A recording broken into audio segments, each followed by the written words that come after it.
Welcome back to another episode of the Savor Food and Body podcast. And today I am talking to Aaliyah Mora-Khan. She is a modern elder. I love that phrase. Well, I'm going to start embracing that myself.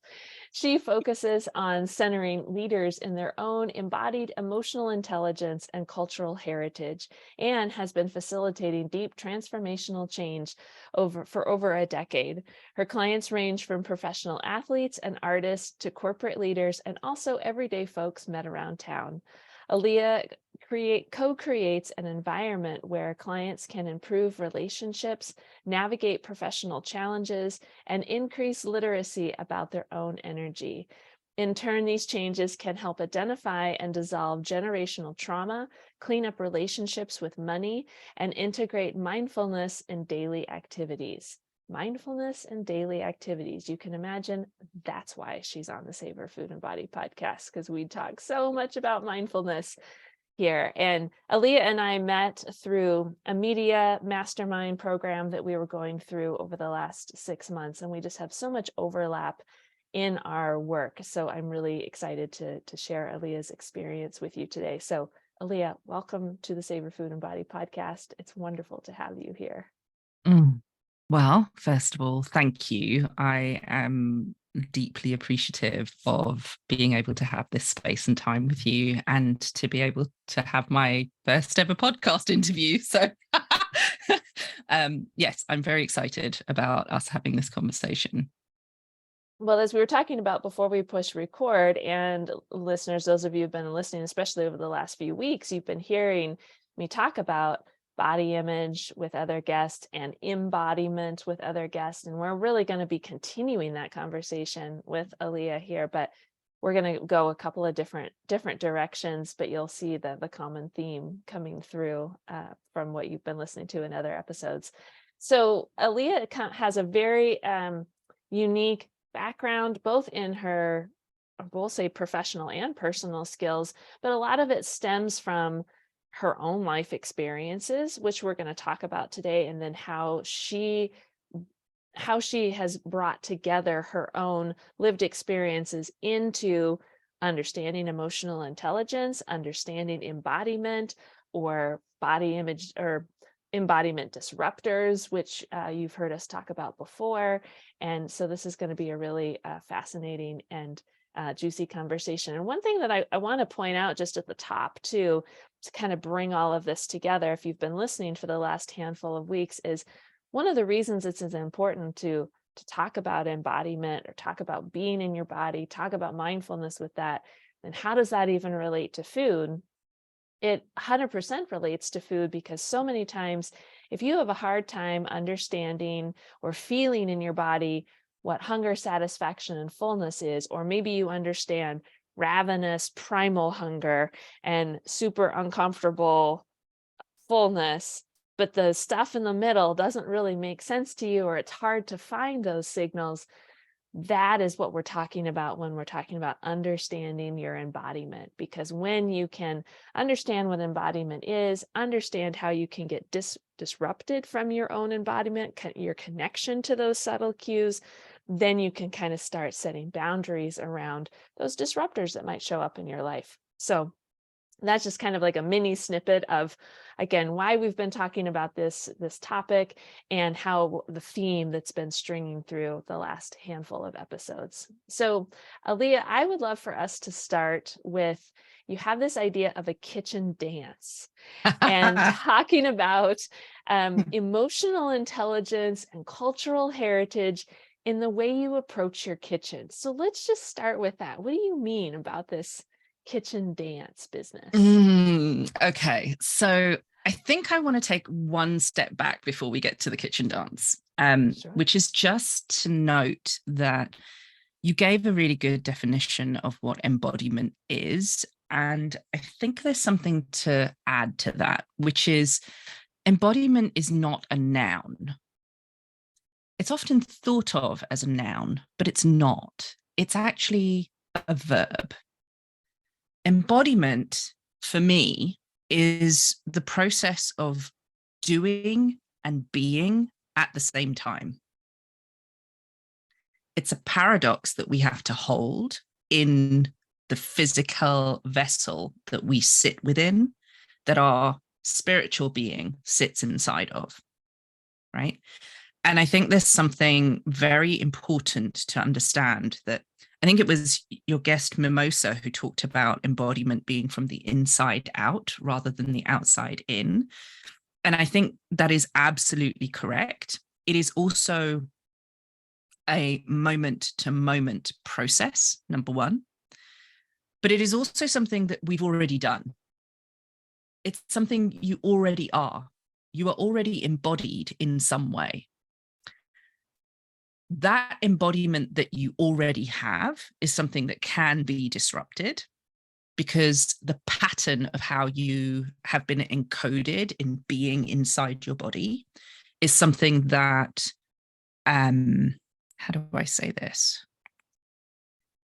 Is something that you can have alignment with, that you're happy with, and that it serves you well, or it's something that really doesn't work for you. And so that's when you're talking about the body embodiment disruptors. So the feelings of fullness, or the feelings of hunger, or being able to tell what's happening inside your body are where you're encoded a certain way. That's, I think, the deeper layer of what embodiment means for me. Yeah, I'm so glad that you made that distinction, because even if we've defined in the past, if we've defined body embodiment, or, what does that mean? Or we've mentioned the work of Dr. Neva Paran, of course, on the podcast, but I really like how you really distilled that down to, noun versus verb, because I think that that's easy for people to conceptualize. I am doing, I am being. That's the verbiage, if you will. So that's really helpful. That's really powerful to understand. Yeah. Good. I hope that helps any of your listeners. Okay, so then kitchen dance. Well, let me take the next step. So for me, embodied emotional intelligence is to understand that you have what's happening in your body.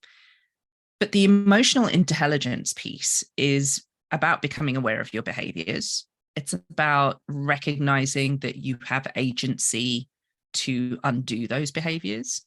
It's about having the mindset that you can change something in any given moment. And it's about recognizing there's a pathway in front of you to building something else that you may want. And so embodied emotional intelligence really is using the fact that you're a smart human being, right? That you have intuition, that you have knowledge, that you have experience, you have an environment. All of those things are tools to have you inhabit yourself in a way that is much more comfortable. That being deep inside your own skin is a really wonderful place to be.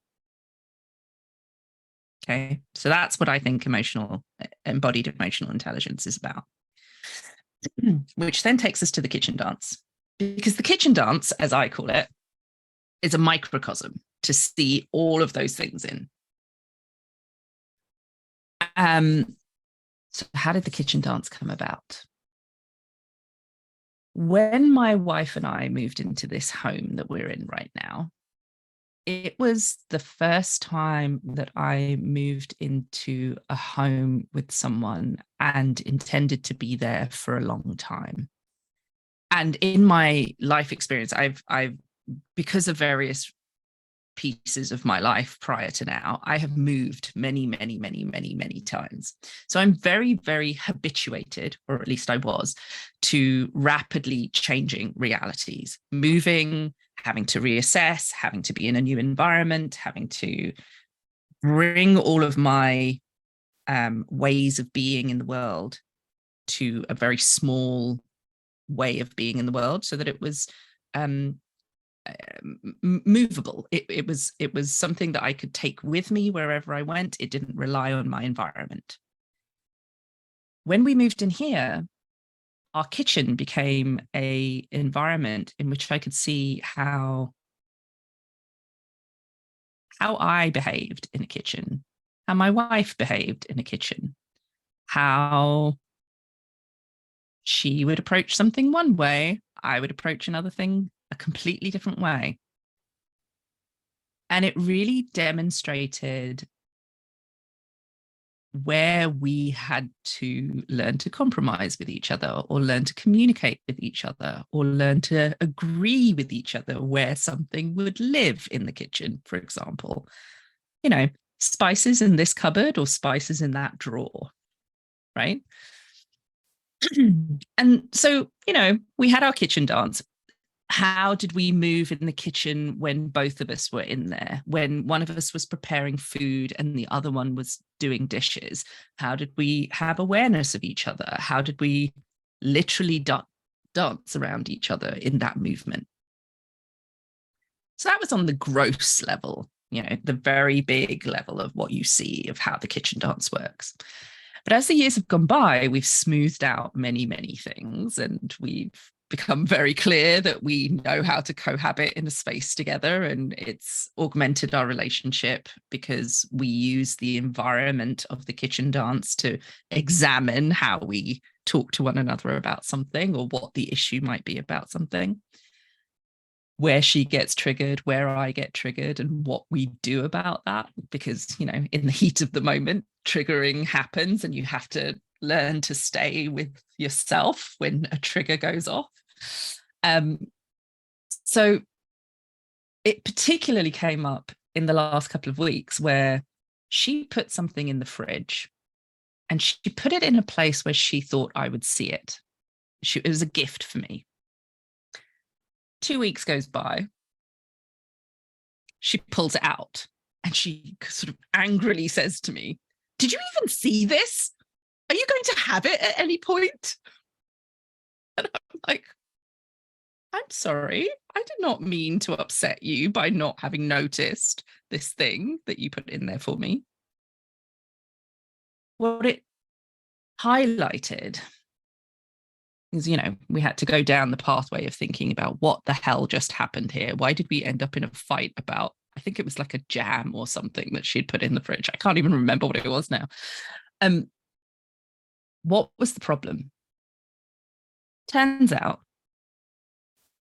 my wife expected me to have the same behavior of her, which is to go to the fridge and browse for what the options are, browse for what I might want to have, browse to see what I've forgotten, browse to see what might need to be eaten. Fundamental problem was that she was expecting me to browse. That is not a behavior that I have. I do not have that behavior because my life experience did not set me up with that behavior. I'm the child of a parent who would send me to the grocery store with £20 note at the time in the UK with a list, and I would have to go through the supermarket adding up the prices of everything that I was picking up to put into that grocery basket and make sure that it was within that £20 note, and then come home and put it in the fridge. So I always knew exactly what was in the fridge and how much of it there was. So I never had to go to the fridge to browse. But that is not something that even occurred to me as we were doing our kitchen dance. But it highlighted my wife had a completely different experience around food growing up, a completely different experience of what it is to express herself through hunger and desire for something.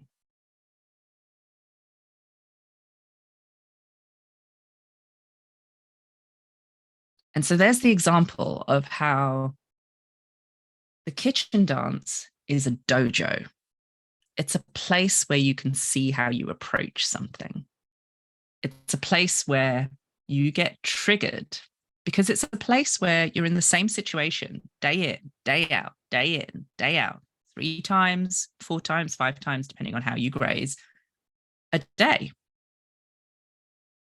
It could be seen as a place where you're just going to see all your triggers, or where you're just going to see where things are failing, or where you just see where you're not doing what you want to be doing. But it's also the place where you can make a tweak every moment, every time you go in there.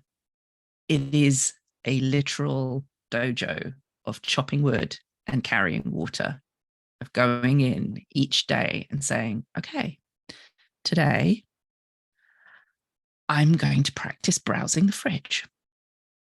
And so one of the things we had to do for me was to get one of those magnetic whiteboards, put it on the fridge, and write a list of all the things that were in the fridge, so that I didn't have to open the door to browse. I wasn't ready for that particular kind of change to my behavior yet. The only thing I could really do was write a list on the outside of the fridge, so that I tapped into my way of knowing what was in the fridge, whilst having an open way for my wife to write on there and say, there's a gift in here, whilst encouraging me to start going to the fridge to open the door. And that's what I mean by learning to work with your emotional intelligence, to embody something else, to unlearn something, to decode something, and to re-encode something else in your being. Well, I think what you're also bringing up too, in a beautiful, excellent example, is you're bringing up both of you and your wife's past food and body stories. Mm-hmm. In particular, the food part of it too. And again, I think that gets missed so much, either from people giving out food recommendations, health recommendations, or people trying to absorb and soak up and all the shoulding. I should be doing this. I should be behaving this way in a kitchen.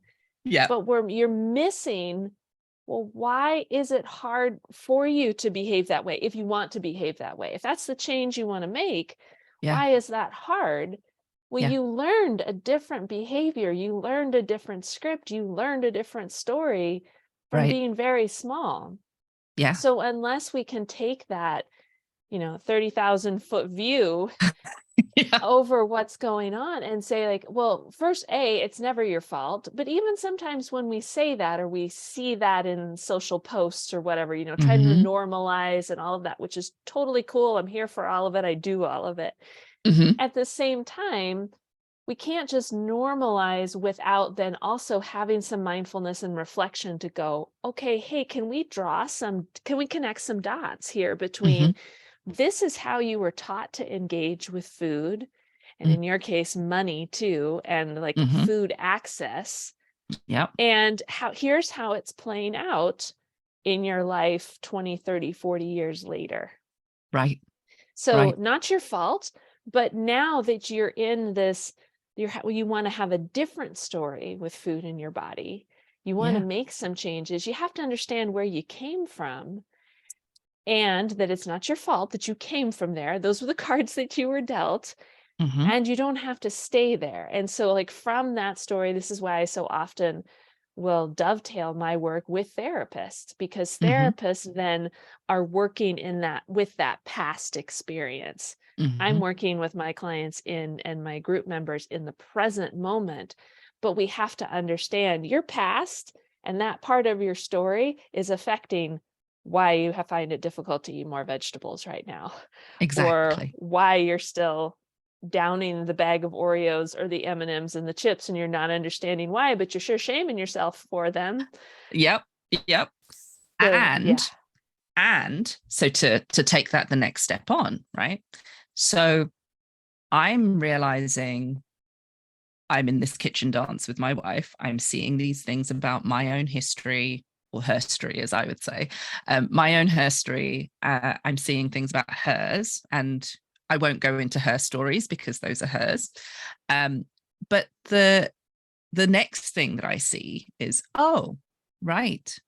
One of the stories that is familial for me is that we have food that is cooked fresh, that is then leftovers, that we then eat and eat and eat until the point of,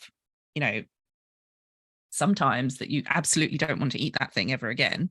But part of the reason for that is because there is a generational sense of not having enough food. There is a generational sense of scarcity. And I can trace that back to my grandfather, who, when he left India over 100 years ago, he left due to famine.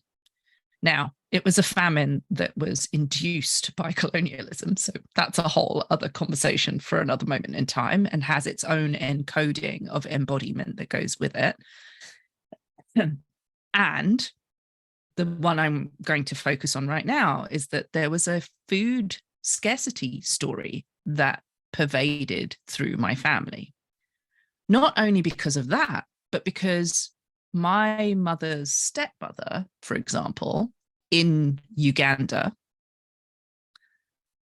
when she became my mother's stepmother, one of the things that she instituted was locking away the food leftovers.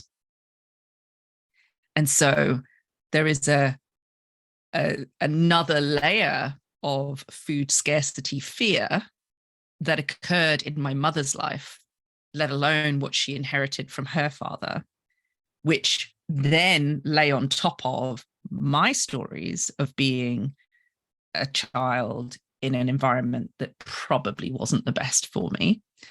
But those intergenerational layers sit on top of my own life story layers, and they're enmeshed. So it's not just one set of stories that I am decoding or passing out. It's several layers that not only have personal reasons for them, but have societal reasons for them, that have generational reasons for them. And when I think about who might be some of your audience members, how many of your grandparents were actually in the Great Depression, right? How many stories come from that time period of living in a dust bowl, to not having food, to having the scarcity, to having abundance that then happened through industrialized food production here in the States, to then where we live today in food-like substances as well as actual food, right? And being able to have that through the industrial foods supply system that's in the UK as well, actually, to some degree, not as deeply to the same degree as in the United States, but, and I've only learnt that since living here. My goodness, living here has definitely given me many understandings of cultural differences. But I just want to say that the story that you're decoding or pulling apart is not always your own. Yeah, I'm so glad that you're bringing that in, because we've talked about that in the past, more so related specifically to body image, Mm-hmm. and how we have this generational, particularly for women, those that identify as women, from the cultural perspective of what does it mean to be an attractive, or what's acceptable as a woman. And then Mm-hmm. we've talked about that before from that generational perspective, from body image. But I love how you're bringing in this food piece. And, we're talking about food scarcity. It could also, for someone else, it could be food abundance or whatever, but just the idea that there is a generational food story that's happening. Mm-hmm. So Mm-hmm. how you're relating to food right now, whatever challenges or even just taste and preferences, like going into Mm-hmm. that satisfaction piece, that some of that could be stemming from other generations in your family. Completely. And I Yeah. think that that's a really beautiful way of looking at it, because again, anytime we can take that bird's eye view, it takes the pressure and the shame off the individual for the Mm-hmm. behaviors they're engaging in or not engaging in, but they think they should be. Mm-hmm. Again, when we can pull that back, and I think I've mentioned this to listeners before, but my first degree is in history. So Ah, I love the like history, cultural piece, and this story, this thread that's happening through, and how that has affected all of us in our own lived experience, but because we're stemming off of what's happened in the past. What did we learn from the past? What did we learn from the people that have influenced us that are older than us, or mhm. books that we've read, or teachers we've had, or whatever? And so to me, that's a really fascinating piece of food and body image and beauty and health and all of this. And I don't think we can ignore that we all have this very unique story. And we have, our story is made up of these generational stories Right. that Right. come before us. Yeah, it's Yeah. so helpful. I've mentioned the book Fearing the Black Body Hmm. before. I don't know if you're familiar with that one. I think Mimosa and I talked about that a little bit, but I'll drop that resource in the show notes for people too. And that's coming at it more specifically from that body image piece. But again, that generational, to where we're talking about slave trade, prior to the slave trade, Mm-hmm. what was beauty, what was beauty showing up in art, and all of Mm-hmm. this. So just to give people a perspective of how generational body stories, body trauma, food trauma, how that ends up showing up in our modern day lives, is pretty, I think it's pretty fascinating anyway. Well, I think the other thing to say about that is that, there is proof, and I don't know what the citation is. I'm so sorry that I don't have that. There is proof that the epigenetics get switched on from your grandparents, right? So, for example, in my wife's case, her grandmother is a Holocaust survivor. And so, one of the things that turned on for her as a very young child was storing of food in her body in a way that she didn't have any control over. And I'm going to stop the story there, because actually that is still her story. But I'm using it as the example to say something that happens with your grandparents, something that happened with my grandparents, happens to people further down the line.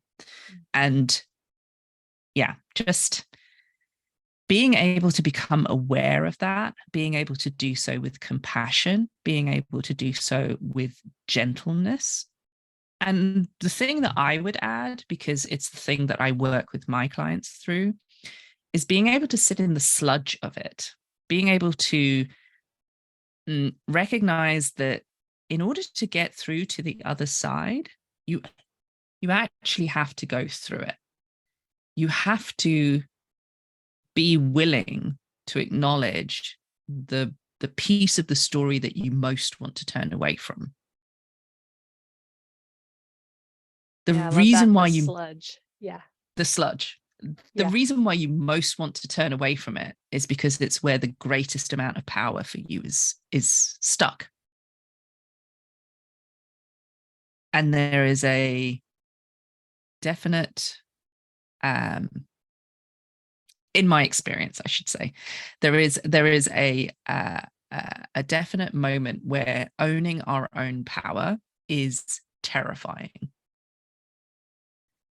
We talked briefly about adulting earlier, and part of adulting is owning your power to be an adult in the room, right? No matter what room you're in, to have the presence of somebody who is responsible for themselves, who is responsible for understanding what's happening in the environment that's around them, and for taking responsible actions. Doing so with good boundaries, doing so knowing your own agency, that is also part of adulting. And adulting is about owning power. Power that has been conditioned away from us, power that has been dysregulated away from us, power that when we turn towards it to actually start to own it, it is terrifying. But it is the single most thing that each of us can do to feel empowered. Yeah, that's really well said. It requires some bravery, Mhm. requires some courage. And it is the most rewarding, um, rewarding way of being in the world that I can advocate for. One of the pieces that you talked about wanting to share with the audience today is I think it kind of stems from this empowerment piece. But you yourself identified as never being one that matched the societal ideal notions of female Mhm. beauty, and you said that there's a generational conditioning part of that too. But now you've been able to journey through whatever your sludge was, I'll just say, Yeah. Yeah. and into a deeper sense of self-love and acceptance. And so I'm wondering if you'd like to share a little bit more about that, as comfortable as feels comfortable to you. Yeah. Well, I will share the food part of the story because it really has been a growth crucible for me.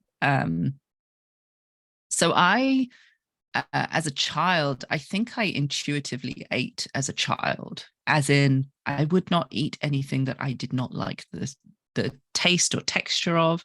I think it also connects with being a highly sensitive person and empathic. So there's something about texture, tastes, flavors that really worked a certain way for me. And so I would refuse anything that wasn't good for me.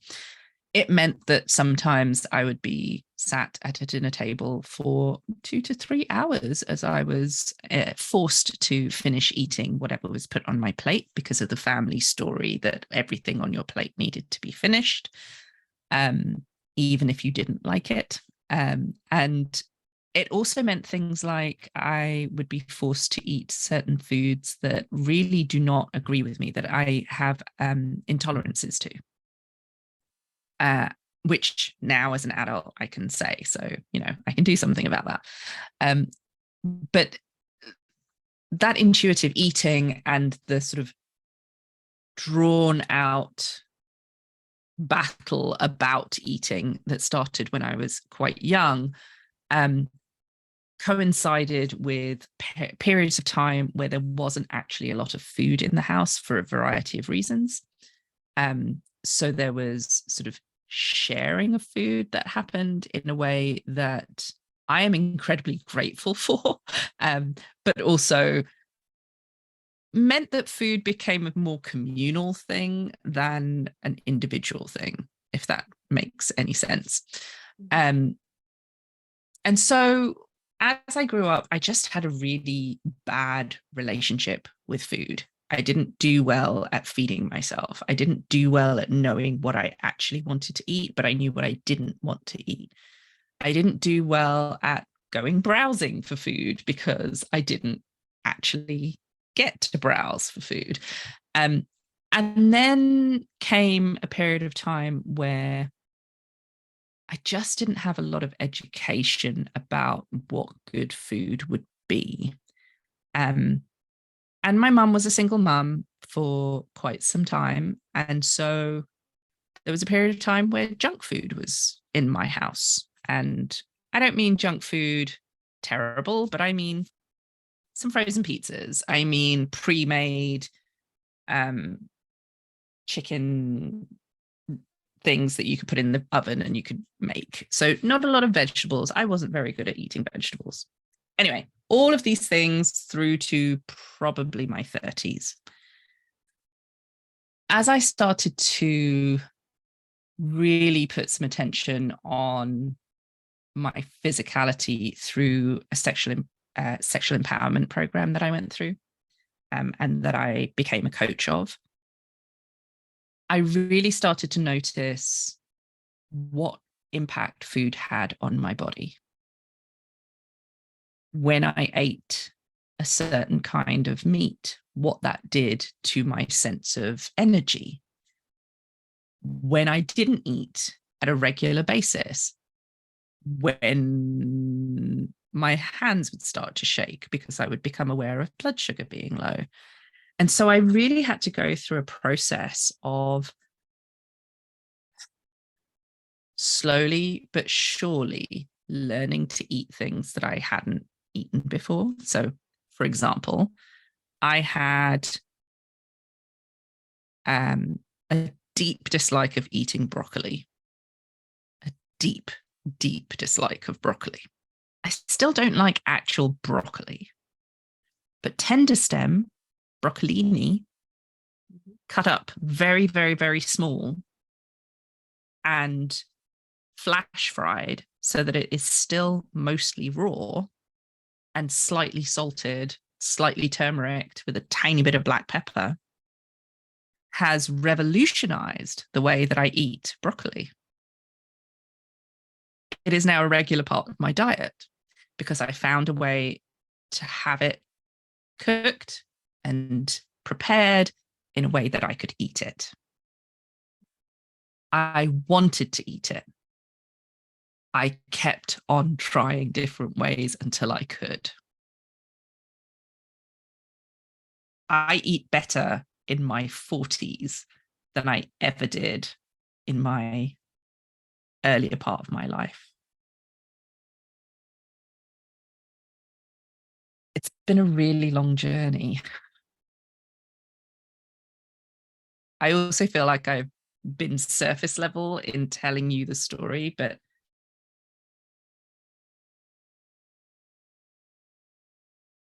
let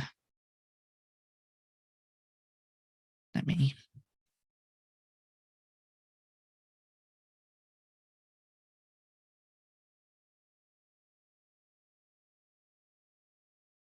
Food is so fundamental to who you are because it's quite literally the building blocks that help your body repair itself. And I didn't know how to make sure to have the right building blocks in my body.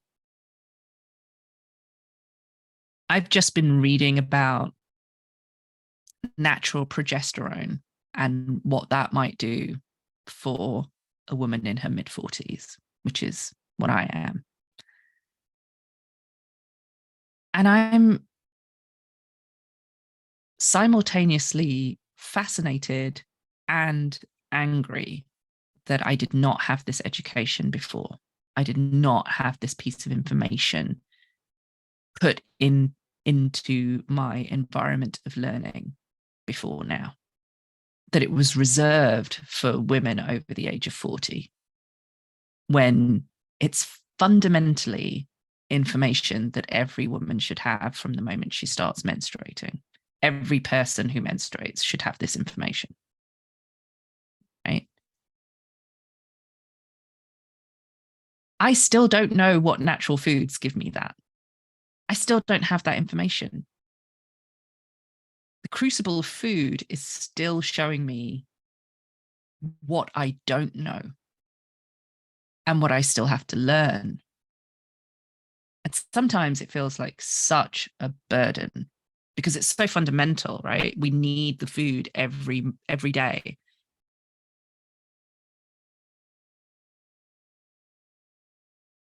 So it's the one area of my life where I'm not high performance. And I'm okay with that because it's the area of my life where I get to see what's working, what's not working, what's working, what's not working, where I can tweak something, where I can learn something new and it can inform me that I want to do something else. And then I can design intuitively, okay, here's my next step, here's my next step, here's my next step to make this my new way of being. And along the way, I get to practice being boundaried. I get to practice being careful with myself. And I mean careful, full of care towards myself as I learn something that I can then pass on to my niece. I can pass on to every person that I meet because I'm talking about a philosophy that underlies how I approach food, how I recognize that my cultural heritage has absolutely impacted my food story and that everyone has a food story. right? Everyone has something to battle with, and everyone has something to be proud of in that story. Yeah, I think that that's a really, that final piece there too, I think is a really important one for folks to hear, because oftentimes we can think about all the negative stuff that was part of our food and body stories and how that's informed maybe our misery right now. um and but yet there's a lot to be celebrated too, because there you've had so many learning opportunities along the way of food and body stories. And that's not to say that are taking away the trauma of them or the hardship of them, but when you can shift that lens over towards, I know this gets overused a lot, but the being the victim of that food story to adding more compassionate curiosity is a phrase my clients and group members hear me say all the time, to look at it from that lens going, oh yeah, I connected those dots with that part of my story, and now I can be curious on, what do I want to learn more about, Mhm. what do I want to go try on. And I always tell, like, people will come into my practice and they're like, and I'm kind of thinking about doing another diet again. I know you don't like me to do the diet thing, you don't want. I was like, I'm all about you exploring and being curious. Right. And I would rather have you go and try something on in the presence of us working together, so that you can Yeah. have someone to unpack your experience with, Right. and to hold you to that accountability of compassionate curiosity, to Yeah. get curious on, like, okay, why are you curious about trying this new program plans food suggestion? Yeah. Great, go try it, but then always come back and reflect back. How did that work for you? You want to Yeah. keep part of it? You want to Yeah. ditch part of it? We don't have to call it a certain name, by the way, because that's just marketing for said plan. Mhm. But you can still go and try things on, as Yeah. long as you're doing it with intention, you're Mhm. willing to stay curious about it, and you're Mhm. also willing to bump up against any sludge that might be coming up from your Exactly. past, Yeah. and to work through that at the same time. Oh, Yeah. One of the things I talk about with my clients is that what we're really doing when we're working together is we're looking at the landscape that they are walking through. And what our job together is to describe that landscape, is to have a look at where there's a pitfall in that landscape, decide whether it's a pitfall that needs to be filled in, whether they want to avoid it, whether it's actually more helpful to jump in the pitfall with somebody up at the top with a rope that says, okay, are you down there? Did you find the gold yet? By the way, there's something glinting over in that little corner over there. Move over there a little bit. You might find it. Come back up. I'll help you jump back out again. I think there's something about recognizing that when you work with somebody else to move through what's coming up for you, no matter what subject matter it is, whether it's looking at your food stories and your approach to dieting, whether it's recognizing that you have emotional intelligence and that you're embodied in it, but you might be trapped in something and you want to shift to something else. It really is about recognizing there's a landscape. It's about learning how to see what that landscape is, learning how to see beyond the landscape that's currently in front of you, and recognizing that somebody can walk alongside with you so that you're not tripping. And if you do trip, that they're there to help you pick yourself back up again. yeah. Oh, Yeah. love that analogy. I love the analogy, just the visual of the pitfalls too, and the person holding the rope. And I love that. That's a perfect visual. Um, so Aaliyah, if people wanted to learn more about your work and your approaches, whether they're in the corporate space or they want to do individual stuff, like, where can people learn more about your work and what you share with the world? Yeah, so there is my website, which is touchingtheemotion.com, because what I'm actually doing with any human in any environment is helping them touch that emotion so that it's not so big, bad, and scary, and so that they can move through the sludge of that emotion to what's on the other side, which is the gold of who you are and the agency of who you are. So touchingtheemotion.com. And then I'm about to have a 6-week taster course start in the next couple of months. I've got a wait list for it right now so that people can gather.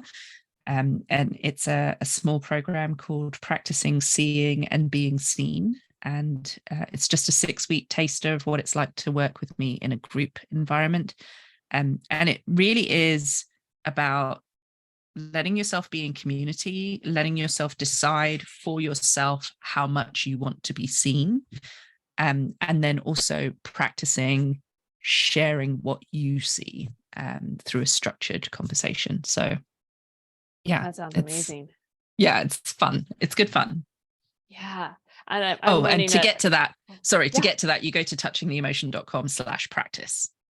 Perfect. Great. Yeah. We'll put links to all of that in the show notes, and people can find that. And I would just want to highlight that group experience too, because I'm seeing this in my current Savor Food and Body group, that there's something very powerful about being in that community, sharing your experiences, reflecting back someone else's experience on what people are observing.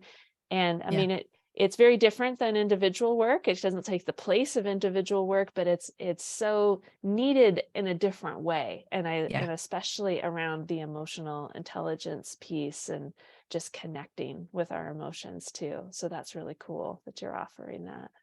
Thank you. The thing that really stands out for me around that is that individual healing is available through doing individual work for sure. And if you really want to get into the detailed nuances of who you are, that is where individual work is really important.